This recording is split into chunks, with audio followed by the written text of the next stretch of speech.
And welcome back, everybody, to another episode of MLB DFS Quick Hits, your Thursday, May 20th edition. Hope everybody had a great Wednesday. Guess what? Another no-hitter because baseball's so much fun like that. Yeah, no, I'm sorry. I'm gonna be the bump on the log on that. I used to love no-hitters as a baseball fan. The fact that they're getting thrown out there like it's a bobblehead giveaway is getting a little crazy for me. But as someone pointed out to me very smartly, it's basically been three teams: the Rangers, the Indians, and the Mariners have each been no-hit twice. So maybe I should take a step back and say that's pretty cool. But just remember, all you Corey Kluber fans, his two best starts against the Rangers and the Tigers. So grain of salt type stuff. But it was a fun one. It was a good to see. I like seeing it. We saw the Orioles and Rays just go bananas. Red Sox and Jays had some fun. It was a good, fun night of baseball. Another just baseball happens type evening for certain situations. Other situations worked very, very well, and we'll try to attack it again on a Thursday. You can hit me up on Twitter at BDantric with any questions that you have, and I'm in the Fantasy DGen Slack chat if you like some free, fun advice for people, not just for baseball, all sports. We're talking PGA Championship, all kinds of other good stuff. So come join us up in there. It is free. Also, check out my written DFS content at RotoBaller.com. On Thursday, you get the free DFS DraftKings picks of the day. So come check that out at RotoBaller.com. If you can give a rating and review on iTunes for MLB DFS Quick Hits, I would truly appreciate it. It would help me out quite a bit. If you're a season-long fantasy baseball player, the Bench with Bubba podcast, Tuesday dropped Bench with Bubba episode 371 with Toby, Batflip Crazy, Bubba the Batflip 84, going over the week 7 fab results. And then on Thursday night, if you're not watching baseball or if you want to wait till Friday morning to listen, Bench with Bubba episode 372 with the one, the only Scott Jenstead will be joining me. Good friend of mine, good friend of the show. So that'll be a fun show, but lots of good stuff there. But Thursday, 4-game early, 4-game late slate. If you play FanDuel, they have a 9-game all-day slate. It's some bad baseball. Bad baseball. The early slate's okay. You can have some fun with it. The late slate is bad baseball. So, yeah, let's have some fun. If you have a significant other, take them out on a date because you can get some brownie points on Thursday night. But we'll kick it off with the early slate of action here. Your totals on this one: Giants, Reds, 8.5. Rays, Orioles, 9. Yankees, Rangers, 8.5. Washington and the Cubs, nothing because it's Wrigley.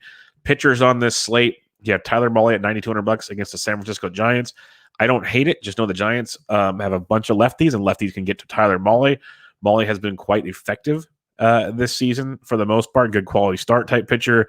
Went 7 innings his last time out. He's given up 2 earned runs or less in every single start but one this season. So 2, 4, 6, 7 of his 8 starts, 2 earned runs or less. He's gone at least 5 innings in all but one start. He's getting you strikeouts 5 or more in majority of starts. So there's a nice floor with Tyler Mahle that you like. He faced the Giants earlier this year, 5 innings, 2 earned, 7 Ks for 18.9 points. And 18.9 on this slate will pay off nicely because the pitching's that bad and it gives you some luxury. But Mahle's the most expensive guy. And it's the Giants offense that strikes out 28.5% of the time versus right-handed pitching. So lots of strikeouts versus righties. They do have a 180 ISO, but just a 98 WRC plus 221 average. So they have some pop, but otherwise lots of strikeouts, not a whole lot else. So Mahle will be super popular on this short slate, but he is the top price pitcher for a reason. Rich Hill, quite entertaining at $8,700. We talked about him on the recent Bench with Bubba the Batflip episode. Back-to-back starts of 6 innings or more with 0 earned runs. He's given up 0 earned in 3 straight starts. He's given up 2 or less in 4 straight. So he's been very, very effective of late, getting you basically 18 and a half or more points in 3. In his last 3 starts, he's got at least 6 innings. He's got 18 and a half or more points, which is very, very nice. The strikeouts have been there as well. But you're going up against Baltimore, who just blew up on Wednesday. They only strike out 23% of the time versus lefties with a 268 average, a 152 ISO, and a 107 WRC plus. So Baltimore hits lefties very, very well. Rich Hill's been pitching very well. You got Baltimore. You got the highest total on the early slate. Something's got to give. So Rich Hill is in play because the slate's so short, but I kind of like some Baltimore bats, and I like Tampa Bay bats in this one as well, going up against Dean Kramer. So that's a good one there. The other pitching option I am looking at, you have Johnny Cueto, $8,300 at the Cincinnati Reds. Cueto's been very hit and miss this season, but only got 2 earned in his last time out. Doesn't go deep into games since the first 2 starts this year. That's the biggest bugaboo, but he's interested in $8,300. You have Domingo Germán at $8,000. The Rangers just got no-no'd. You got Germán coming off back-to-back 6-inning performances with 1 earned and 2 earned. He's given up 3 earned runs or less in his last 5 starts and in 6 of his 7 starts this season. In his last 5 starts, he has gotten you 14 or more points in each start. He's gotten you 19 or more in 4 or 5 starts. He has 6 or more Ks in every single start in those last 5 outings. So lots to like there. And again, it's the Texas Rangers, a team you can definitely exploit, striking out 27% of the time versus righties, and just got no-no'd by Corey Kluber. So Herman's going to be very popular, most likely teamed up with Tyler Mahle, but they're your 2 top dogs on this slate. You can mix in some Rich Hill if you like. Otherwise, it's Cueto time. So good luck. Now, what I will say, if you want to be contrarian on this slate, you stack the Giants and you stack the Rangers, because at least one of Mahle and Herman will be the chalk, if not both. So you'll be able to get huge leverage on a small slate by stacking the Giants and or the Rangers in their matchups. Like if you want to do like a small Giant stack with like the Baltimore Tampa Bay game, or a small Rangers with Baltimore Tampa Bay, that's fine. Wrigley Field, the wind's blowing out to the left field at 12 miles an hour. You got Joe Ross and you got Trevor Williams. That's stackable. Basically, you want bats from Tampa, Baltimore, Washington, Chicago for the most part. You can mix in other spots too, but those are your main targets. Everyone's going to want bats from those 2 games, and they're going to want Mahle and Herman. That's the basis of this 4-game slate. That's the chalk on this 4-game slate. You got to find out how to be different. You can be different by still attacking those offenses, by getting the cheap plays. Like, I'm not going to go position by position. It's a 4-game slate. But if you're stacking up Tampa Bay versus Kramer, it's a great spot. You got Choi, he's cheap, he's $3,400. You got Austin Meadows, only $4K. You got Joey Wendell's not too expensive. Brandon Lau's a little pricey, but you can go there. A Rosarena coming off a double dong game plus a big RBI double. He's expensive, but in play.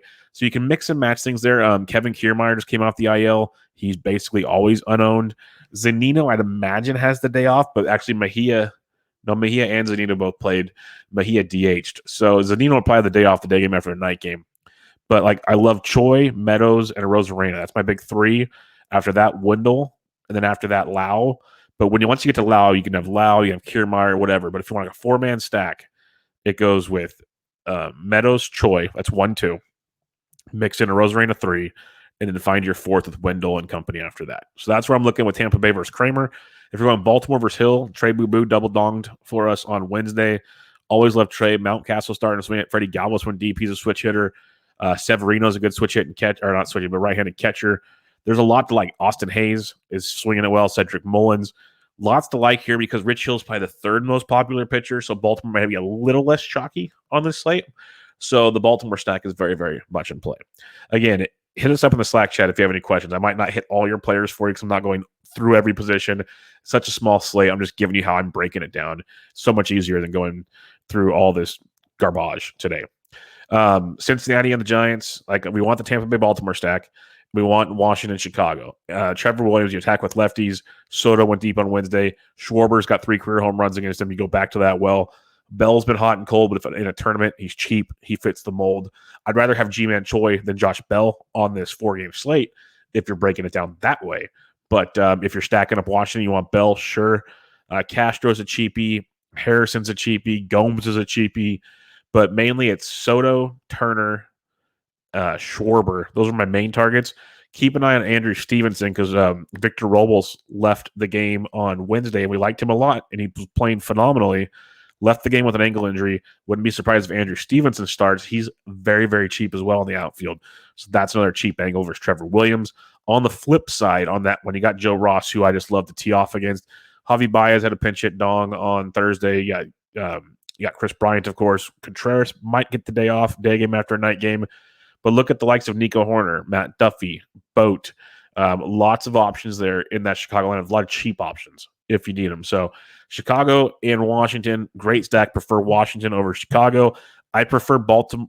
Basically, my 4 stacks: Tampa Bay, Baltimore, Washington, Chicago. I want that Tampa Bay Baltimore game. I want to go bombs over Baghdad in Baltimore. But I really like Washington, Chicago as well. So be different if you need to. That's those angles. The Yankees versus Dunning will be the next best popular option, I would imagine. You can always go there if you prefer, but I like Texas against Herman. If you're not using Herman, the usual suspects: Adolis Garcia, David Dahl, Nate Lowe, so on and so forth. But it starts with Garcia and Dahl, my 1-2 punch in that one. And then the Giants in the Cincinnati game. Winker is in fuego. I love him versus Johnny Cueto. There's some other moving parts there, but if you're going with the Gigantes versus Molly, the way to get to Molly in the past is with left-handed power. So you got Yaz, you got Dickerson. See where the lineup breaks down from there, but there's always a few others mixing and matching with the Gigantes. Maybe Crawford plays, maybe he doesn't. Maybe Duggar plays as a cheap left-handed bat for the Giants. Mix and match to see how that goes. Belt's been out, so I doubt he plays, but if he plays, I love Belt on this slate. So recapping your 4-game slate. It's Mole, it's Hill, it's Herman. Those are your main pitchers. If you need a contrarian pitching play, it's probably Dunning. He just doesn't go deep in the game. But that's a very nice contrarian play with avoiding the two big offensive environments. Stacking it up, we want Tampa Bay, Baltimore. We want Washington, Chicago. In that order, Tampa Bay, Baltimore, Washington, Chicago. Your contrarian stacks to be super different. Texas and the Giants. Prefer the Giants over Texas, but they're both very, very live for you on this one. All right. The 4-game evening slate for all you lovely listeners out there. We have the totals on the 4-game evening slate. Miami and Philadelphia, total of 8. Pittsburgh, Atlanta, 8.5. Coors Field South, Red Sox and Blue Jays, 10. We have no total in Arizona and LA. I'll explain that in a second. But pitching-wise, this late slate is bad. Your top-price pitcher is Nick Pivetta at $9,600 in Coors South against the Toronto Blue Jays. Pass. You have Sandy Alcantara against the Philadelphia Phillies at $9,300. I don't mind Alcantara coming off a rocky outing his last time out. Inning in the third, 7 hits, 8 earned against the Dodgers. But prior to that, no more than it was 3 earned runs or less in 6 of 7 starts. Prior to that, basically getting you 18 plus points in every single start except one. Well, basically 6 of 7 starts of 18 points or more for Alcantara before that blow up in LA. So I have no problem going back to Alcantara facing a Philadelphia Phillies team whose offense has really sputtered out here of late. Wouldn't be shocked if they picked it up at any point in time, but striking out 26% of the time versus right-handed pitching with a 236 average, 140 ISO, and a 90 WRC plus. So Alcantara at $9,300. I have zero problem having him be my SP1 on this slate. We're not playing Steven Matz against Boston and Coors South. That's not happening. And now it gets picky. Merrill Kelly versus the Dodgers. I hate every ounce of it in my body, but on this 4-game slate, it kind of works. I can see that as a contrarian option. And Drew Smyly against the Pittsburgh Pirates is an option on this 4-game slate, which I absolutely despise. But Pittsburgh strikes out 24% of the time versus left-handed pitching with a 207 batting average, a 126 ISO, and a 78 WRC plus versus lefties. Pittsburgh cannot hit left-handed pitching. So Drew Smyly at $8,400 is in play tonight. So I got Alcantara, kind of Merrill Kelly, Drew Smyly, and then Vinny V at 75 against the Miami Marlins. But the Marlins have owned Vinny V in his career. So keep that in mind. But like really, it's Alcantara and Smyly for me with splashes of Vinny V and Merrill Kelly. That's how bad this is. But the way it's that bad, that means there's that much hitting to go around. And it starts with Boston and Toronto. Very, very simple. Love Boston versus Steven Matz. You have Bogarts. You have JD who went deep. You have Kiki Hernandez at $3,400. He went deep and had a monster game on Wednesday. Verdugo went deep. He can hit lefties just fine. Devers can even hit lefties. Christian Vasquez went deep. Bobby Dahlbeck had a couple nice knocks. There's so much to like with Boston. But for me, it starts with Kiki Hernandez, Bogarts, JD. Those are my big 3 from Boston, and mix and match all around that as you see fit. On the flip side, though, people might like Pivetta. He's had a pretty good year, but in this environment against this Toronto offense, I will attack Pivetta early and often. And it starts with the usual suspects there as well. Bichette, Teoscar, those are my usually 1-2 punch. I squeeze in Vladdy from time to time if I can afford him. He'd be like my 3rd choice, but actually he's my 4th choice. It goes Simeon, Bichette, Teoscar, then you can go Vladdy, Grichuk, and company. But I want Simeon, Bichette, and Teoscar as a starting piece in my Boston-Toronto stack. The other games of interest, hitting-wise, you can go with Miami Marlins versus Vinny V. You got Dickerson, but most importantly, you have Jazz Chisholm. That's a big one. Aguilar's been hitting it well. There's a couple other pieces you can mix and match, but I like Chisholm and Dickerson for sure. Lefties can get to Vinny V quite a bit, but if you're going to stack it up, you definitely have Aguilar and company. And then last but not least, Arizona versus the Dodgers. Arizona's going to open with Jimmy Nelson, then have Edwin Yasetta come in after him. I'm good just rolling out some interesting Arizona bats if you want to be contrarian. Eduardo Escobar went deep on Wednesday. See who else. Ketel Marte is supposed to be back.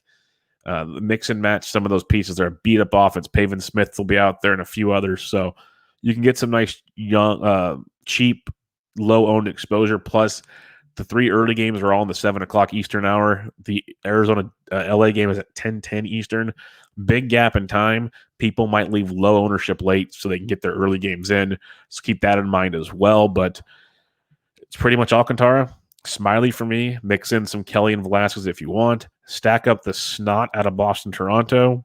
Mix in some Miami. You can go with some Atlanta versus Will Crow, who's not a good pitcher as well. He's really, really bad. The Atlanta offense has been super tilting, but the Atlanta stack could be a nice pivot off of Boston, Toronto. I'll say that much with Freeman, Ozuna, Riley, Acuna, and those kind of guys. You can get some leverage off of Boston, Toronto, and then do whatever you want in Arizona and LA. Those bats I could see them explode. I could see them doing nothing. They've been disappointing teams, but mainly Boston, Toronto, Miami, Atlanta. Ugly pitching, ugly slate. So there you have it. 4-game early, 4-game late slate. In, out, done. Hit me up on Twitter at BDNtrick if you'd like to ask some more questions and talk other sports and all kinds of cool stuff. Come join us in the free Fantasy DGen Slack chat. If you give the podcast a rating and review on iTunes, I'd truly appreciate it. 5-star would be even better, but just give it a rate and review. I would really, really appreciate that. And check out my written content at rotoballer.com. Watch the video at the RotoBaller YouTube channel. Get the season-long fantasy baseball info on Benched with Bubba and all kinds of good stuff. But I'll be back with you guys on Friday with a full slate, a fun full slate. But for now, this was MLB DFS Quick Hits, your Thursday, May 20th edition. I'm out.